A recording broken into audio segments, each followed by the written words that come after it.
بسم الله. بسم الله الرحمن الرحيم. sugannahay isbitaalka Maxamed General Hospital magaalada Muqdisho. Sida aad ogtihiin waxaan la soconay dhaawacii Soomaaliya laga keenay ee 12ka ugu horeeyay gudoomiyaha gobolka Banaadir ahna duqa magaalada Muqdisho mudane injineer Cabdiraxmaan Cumar Cismaan. waxaan isla joognaa isbitaalka xaaska gudoomiyaha Raashin Xabiiba. waxaan isla joognaa wiilashiisa iyo gabadhiisa ayaa jooga oo reerkooda yimid ah. waxaa halkaan nagula sugan safiirka iyo xubno ka tirsan safaaradda iyo wiilashii isaga la socday iyo ehelada kale ee dhaawacyada halkaan yaalla. alxamdulilaah rabbil caalamiin. ugu horeyn caafimaadka dhaawacyada oo gudoomiyaha ugu horeeyo marba marka ka dambaysa xaaladooda waa kasoo fiicnaanaysa. waa wax ilaahay loogu mahadiyo. waxaa xalay geeriyooday mid ka mid ah bukaanada oo markii hore oo la keenayay baa naloo sheegay 96% in dabka jirkiisa oo gaaray. marka haddii Allah idmana inta lagu aasi doona qoyskii iyo eheladii iyo reerkii uu ka geeriyoodayna samir iyo imaan ummadda Soomaaliyeed guud ahaanna waa wada tacsiyeynayna. bukaanada mawjifo oo dhaawaca ah oo gudoomiyaha ugu horeeyana ilaahay waxaan uga baryaynaa caafimaad taam ah oo dhiig iyo dhimirka gala inuu ilaahay siiyo. waxaa kaloo intaas ii xigta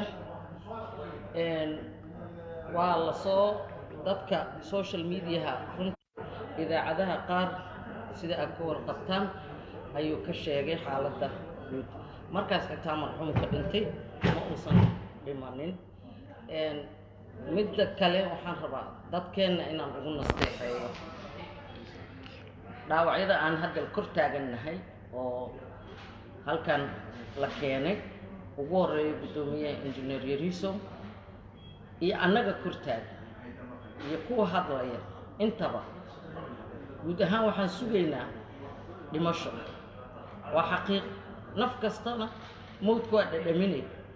cidna cid uma soo hormarin karto, cidna jacayl kasto ay u qabto uma baajin karto. haddii noola jiri la nabigan xijaabtin laa yastaqdimuuna saacata walaa yastaqiruna looma soo hormarin karo. waxaan rajaynaa in caqligu shaqeeyo, in islaamnimadu shaqayso. waxay naga mudan yihiin inaanu duceyno ayaga iyo inta kale oo naga bugta in ilaahay caafimaad taama wada siiyo. ilaahay na kulligeenna na wada siiyo. waxaan halkaan rabaa mar saddexaad kow inaan uga mahad celiyo dowlad ahaan magaca dowladda jamhuuriyadda federaalka Soomaaliya guud ahaan anigoo ku hadlaaya dalabkii madaxdeena qaranka degdeg waxa uu ajiibay dowladda Qatar oo noo soo qaaday. ilaahay waxaan ka baryaa intii noo gargaartay inuu u gargaaro madaxdeennana ilaahay ajri abaal ka siiyo.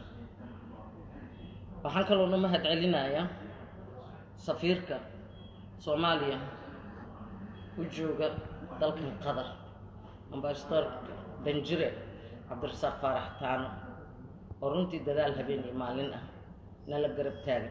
garashada waa qofka intuu ilaahay geliyo uu ku saa'idiyo xilka iyo waxa uu hayo oo aan ilaa salaad subax mararka qaarkood nala gaaran. waxaan leeyahay danjiraheenna waa mahadsantahay. madaxda qaranka ugu horeeya madaxweynaha jamhuuriyadda, ra'iisul wasaaraha xukuumadda, ra'iisul wasaare ku-xigeenka, guddigii ee loo magacaabay dhammaantood habeen iyo maalin waxay ku jiraan qadka telefoonka.